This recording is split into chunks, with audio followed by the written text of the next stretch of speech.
چند وقت مشکل داشتن؟ به چه صورتی بود؟ هم به عربی هم به فارسی.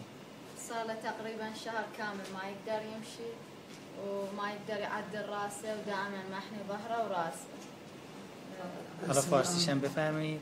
تقریبا یک ماه که نمیتونه راه بره، سرش خمه، کمرش هم خمه. یعنی با صندلی چرخدار راه میره؟ با صندلی چرخدار، بله. درسته. به زور نمیتونه بلند شه، سرش هم همیشه خمه. بعد قدرت دستا و پاهاش چجور بود؟ خیلی اصلا هیچ کم شده بود. بله. زمینگیر شده بود. بله زمینگیر شده. یک ماهه که اینطور شد. یک ماه که همینطور شد. خب بعد گفتیم که هم گردنشون عمل میخواد هم کمرش. بله. درسته که 4 تا دیسک گردن داشتن. عملیات ظهره. درسته.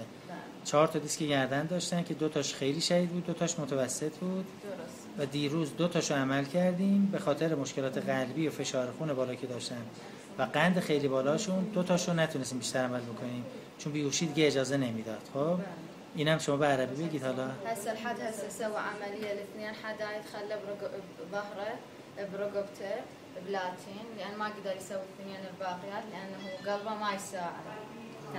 تعب قلبه والضغط عالي والسكر عالي. بفضل الدكتور خلى بس اثنين. لازم يدار الاثنين الباقيات. بسیار.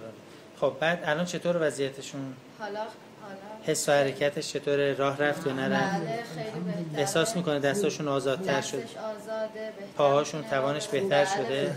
حالا نتونسته بعد از یک ماه اولین بار بود که اومد پایین راه. درست. حالا اینو به عربی هم بگید. هاي اول مره من بعد شهر كامل يقدر يوقف على رجليه ويقدر يفتح ايديه ويسد ايديه. خب حالا بیان پایین راه برن. واکرشون بهشون بدید. واکرشون رو بهشون بدید.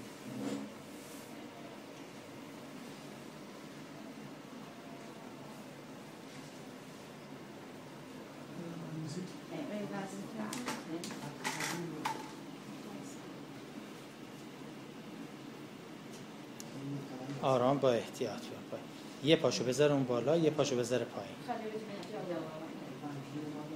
نه اینجوری نه. اون یه طرف بدید یه طرف. آروم که نیفته.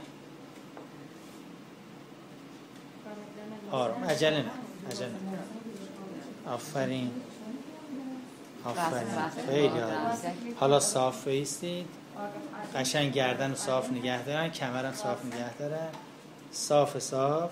بعد از یک ماه اولین باره که میتونه روی پاهاش بیسته. و به لسان العربیه هاي من بعد شهر جاي يمشي على رجليه ويقدر يفتح ايديه ويسد. خدا رو شکر. ان شاء الله که همیشه صحیح سالم باشن و همیشه خودشون نمیخوان حرف بزنه برای آقا پسرشون توی لندن.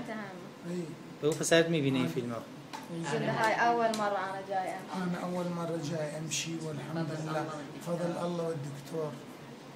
سلامت باشید. ان شاء الله که همیشه صحیح سالم باشن. موفق. ان شاء الله حدود یک ماه دیگه هم کمرشون رو بعد عمل بکنن. ان شاء الله تعالی. با امید خدا.